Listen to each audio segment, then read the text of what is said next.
इस फैमिली की शुरुआत 1781 में जर्मनी के मशहूर शहर फ्रैंकफर्ट से हुई। उस वक्त तक जर्मनी में नस्ली तासुब उरूज पर था।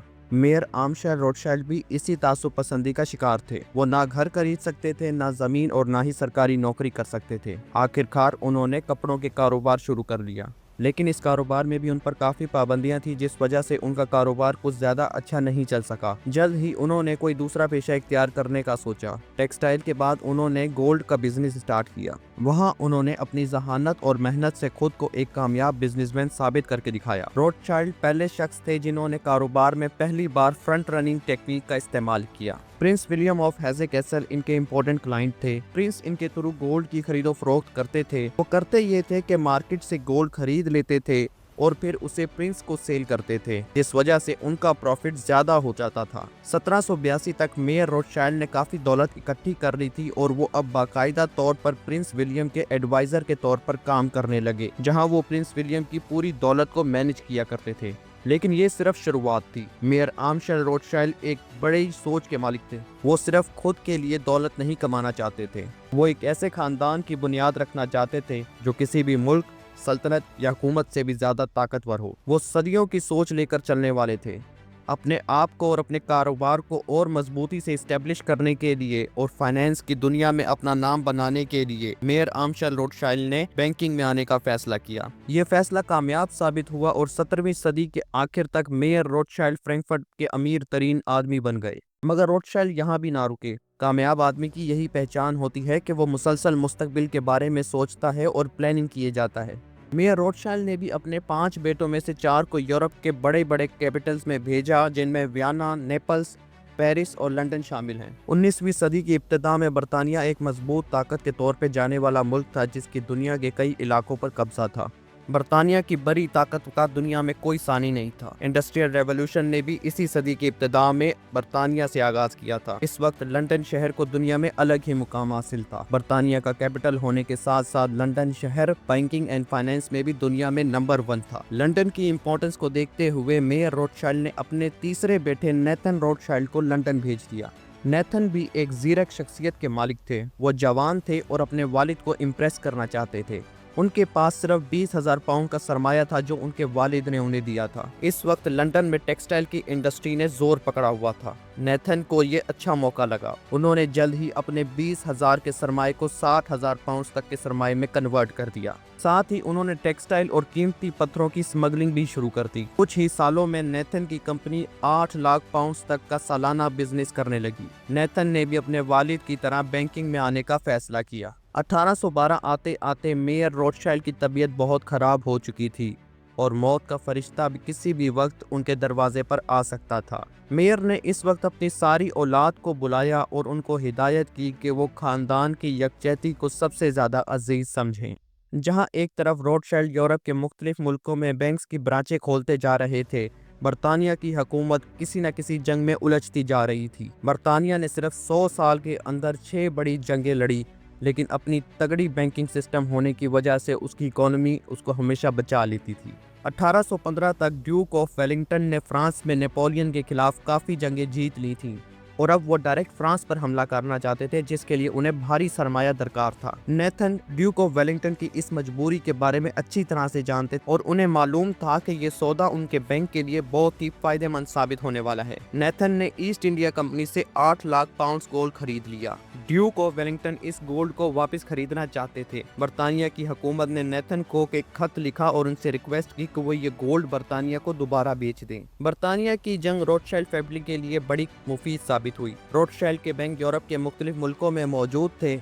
इस वक्त ज्यादा बैंक नहीं हुआ करते थे और मॉडर्न बैंकिंग स्टार्ट नहीं हुई थी। रोथशाइल्ड का बिजनेस नेटवर्क बहुत ही सक्सेसफुल साबित हुआ। वो करेंसी एक्सचेंज के लिए हैवी चार्जेस लेते थे, लेकिन इसके अलावा भी वो कई और तरीकों से कमाई करते थे, जैसे कि करेंसी की कीमत में उतार चढ़ाव से। देखते ही देखते नेथन रोथशाइल्ड दुनिया के सबसे अमीर आदमी बन गए। मगर 1836 में नेथन को भी मौत ने आ घेरा। नेथन की डेथ हो गई, मगर रोथशाइल्ड का कारोबार चलता रहा, जिसमें अहम किरदार उनके यूनिक बैंकिंग सिस्टम का था। रोथशाइल्ड फैमिली को अब एक न्यू लीडर की जरूरत थी। नेथन रोथशाइल्ड के छोटे भाई जेम्स रोथशाइल्ड फैमिली के न्यू लीडर बने। अब बैंकिंग के कारोबार में न्यू कंपटीशन आने लगा था, जिस वजह से प्रॉफिट में कमी होने लगी थी। जेम्स रोथशाइल्ड ने नए बिजनेस ढूंढने का इरादा किया। जेम्स ने उस वक्त तेजी से तरक्की करते हुए रेल रोड इंडस्ट्री में तवज्जो दी। 1825 में दुनिया की पहली rail line Stockton Darlington rail line का अफ्ताह हुआ। ट्रेन के आ जाने की वजह से सामान की तरसील आसान हो गई और इंडस्ट्री और तेजी से तरक्की करने लगी। रोथशाइल्ड ने भी रेल रोड में इन्वेस्ट करना शुरू कर दिया। रोथशाइल्ड फैमिली अभी भी बैंकिंग का कारोबार करती थी, लेकिन वहां से जो भी मुनाफा हासिल होता था उसे दूसरी इंडस्ट्रीज में इन्वेस्ट कर देती थी, जिस तरह माइनिंग, मिनरल्स और रेल रोड।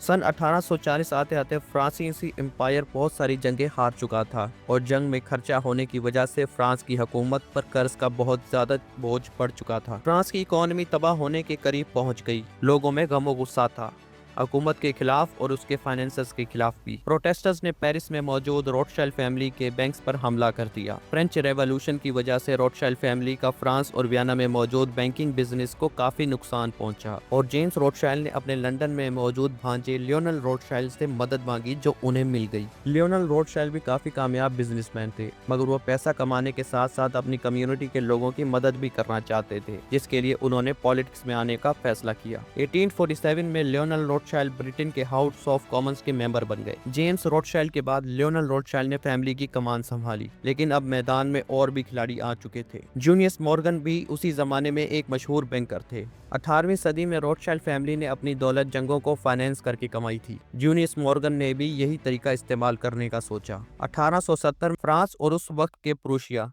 जो आज जर्मनी कहलाता है, उसके दरमियान जंग शुरू हो गई। रोथशाइल्ड फैमिली ने इस जंग में जर्मनी को सपोर्ट किया, जबकि जूलियस मॉर्गन ने फ्रांस की मदद की। जूलियस ये बात अच्छी तरीके से जानते थे कि फ्रांस ये जंग हार भी गया तो भी फ्रांस की हुकूमत लोन को अदा करने की सलाहियत रखती है। जूलियस ने फ्रांस के लिए 10 मिलियन पाउंड का लोन इकट्ठा किया और साथ ही अमेरिका से असला खरीदने का बंदोबस्त भी करके दिया। जर्मनी ये जंग जीत गया और फ्रांस को इस जंग में शिकस्त हुई। जंग हार जाने के बाद भी फ्रांस ने जूलियस मॉर्गन से लिया हुआ कर्जा वापस किया और उसके ऊपर 1.5 मिलियन पाउंड का सूद भी दिया।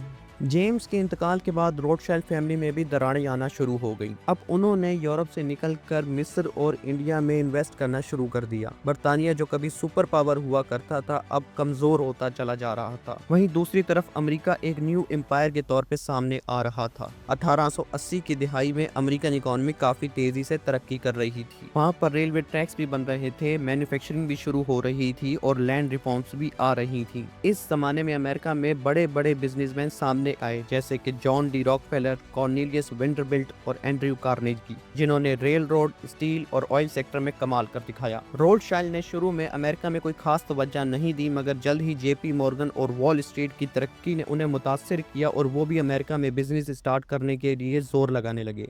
1893 की जंग की वजह से रोथशाइल्ड को अमेरिका में बिजनेस करने का सुनहरी मौका मिल गया। 1893 के आने तक अमेरिका की इकोनॉमी तबाह हो गई थी और इकोनॉमिक डिप्रेशन आ गया। लोगों में गम और गुस्सा भर गया। मुल्क में दंगे फसादात शुरू हो गए। अमेरिकी हुकूमत के पास मौजूद सोने के ज़खायर में काफ़ी कमी आ गई थी। उस वक्त के यूएस प्रेसिडेंट ग्रोवर क्लीवलैंड ने जेपी मॉर्गन से रिक्वेस्ट की कि वो उनकी मदद करें। जेपी मॉर्गन जानते थे कि अमेरिका को इस वक्त गोल्ड की अशद ज़रूरत है और इतनी बड़ी तादाद में गोल्ड सिर्फ एक ही खानदान के पास हो सकता है। जेपी मॉर्गन ने रोथशाइल्ड फैमिली से राब्ता किया और उनसे $65 मिलियन का गोल्ड खरीदा। वक्त गुजरता गया, अमेरिका मजीद तरक्की करता गया, यूरोपियन अम्पायर्स आपस में जंगें लड़ते रहे। रोथशाइल्ड फैमिली का बिजनेस अच्छे से चल रहा था और उनके प्रॉफिट्स में भी अच्छे तरीके से इजाफा हो रहा था। लंदन में मौजूद नेटी रोथशाइल्ड ने बरतानिया की गवर्नमेंट को मशवरा दिया कि वो अपने बहरी कुव्वत में और इजाफा करे। इस तरह पूरे यूरोप में दिफाई निज़ाम को मजबूत करने का सिलसिला शुरू हो गया, मगर इसके लिए पैसा दरकार था। 1914 आते आते यूरोप में पहली जंग अजीम छिड़ गई। रोथशाइल्ड ने भी इस जंग से भरपूर फायदा उठाया। उन्होंने मुख्तलिफ मुल्कों को कर्जा दिया और कर्जे पर मुनाफा हासिल किया, मगर इस दफा रोथशाइल्ड को पीछे छोड़ा अमेरिका के बिजनेसमैन जैक मॉर्गन ने। उन्होंने इस जंग में अमेरिका की हुकूमत को कर्जा दिया। पहली जंग अजीम के खात्मे के बाद रोथशाइल्ड का बिजनेस में भी काफी तब्दीली आई। अब वो एक यूनिट के बजाय अलग अलग होकर काम करने लगे। वहीं दूसरी तरफ यूरोप में भी माशी बदहाली की वजह से यहूदियों के खिलाफ नफरत में इजाफा होता जा रहा था। एक यहूदी फैमिली होने की वजह से रोथशाइल्ड फैमिली के बिजनेस पर भी निगरानी ज्यादा कर दी गई थी। जर्मनी भी पहली जंग अजीम में शिकस्त के बाद माशी बदहाली का शिकार था। जर्मनी के पॉलिटिकल लीडर एडोल्फ हिटलर ने अवामी गमो गुस्से का भरपूर सियासी फायदा उठाया और इलेक्शन जीतकर मुल्क के चांसलर मुंतखब हो गए। 1939 में जंग अजीम दोम का आगाज हुआ। जर्मनी एक के बाद एक मुल्क फतह करता चला गया। जर्मनी ने नीदरलैंड, पोलैंड, ऑस्ट्रिया और फ्रांस तक को फतह कर लिया। अब हिटलर के अगला टारगेट लंदन था और अगर हिटलर लंदन को भी फतह कर लेता तो रोथशाइल्ड फैमिली के लिए बहुत बड़ी मुश्किल साबित हो सकती थी, मगर हिटलर लंदन को फतह ना कर सका। नेटी रोथशाइल्ड फैमिली के न्यू सरबराह के तौर पर सामने आए। इस दौरान रोथशाइल्ड फैमिली ने अपना बुनियादी काम जारी रखा, जो था गवर्नमेंट्स को फाइनेंस करना। रोथशाइल्ड गवर्नमेंट के बड़े बड़े प्रोजेक्ट में इन्वेस्ट करते थे और वहां से मुनाफा भी कमाते थे। रोथशाइल्ड के बिजनेस की खास बात यह थी कि वो डायरेक्ट पब्लिक डीलिंग नहीं करते थे, बल्कि सिर्फ अमीर तबके को इन्वेस्ट करते थे। नेटी रोथशाइल्ड ने भी रॉबर्ट मैक्सवेल के साथ मिलकर बैंकिंग का बिजनेस स्टार्ट किया। मैक्सवेल का ताल्लुक भी एक यहूदी खानदान से था और वो न्यूज़ इंडस्ट्री में काफ़ी मशहूर थे। इसी दौरान रोथशाइल्ड फैमिली के दरमियान लड़ाइयाँ शुरू हो गईं। लॉर्ड विक्टर रोथशाइल्ड और उनके बेटे एक तरफ थे, जबकि दूसरी तरफ उनके कज़न सर एवलिन रोथशाइल्ड थे। जैकब रोथशाइल्ड चाहते थे उनके बैंक न्यू टेक्नोलॉजी को अडॉप्ट करें, जबकि सर एवलिन का ख्याल था कि ऐसे करने से बैंक की ओनरशिप और कंट्रोल रोथशाइल्ड फैमिली के हाथ से निकल जाएगी। लॉर्ड विक्टर रोथशाइल्ड ने बीच में आकर सुलह करवाने की कोशिश की, जिसका नतीजा ये निकला कि उन्हें और जैकब दोनों को फैमिली बिजनेस से हाथ धोना पड़ा। ये तूफान थमा नहीं था कि एक और मुसीबत ने रोथशाइल्ड फैमिली को अपने घेरे में ले लिया। 1990 के शुरू में ये खबर गर्दिश करने लगी कि रॉबर्ट मैक्सवेल ने एम्प्लॉइज के पेंशन फंड से hundreds of millions of dollar जाती इस्तेमाल के लिए खर्च किए हैं। 1991 में मैक्सवेल की अचानक मौत हो जाती है। कहा यह जाता है कि उन्होंने सुसाइड किया था, मगर कुछ लोगों को इस दावे पर एतराज है। 2025 के इब्तदा तक रोथशाइल्ड फैमिली ने अपने बिजनेस में काफी इजाफा कर लिया है। वो अब बैंकिंग के अलावा दूसरे सेक्टर में भी इन्वेस्ट कर रही हैं।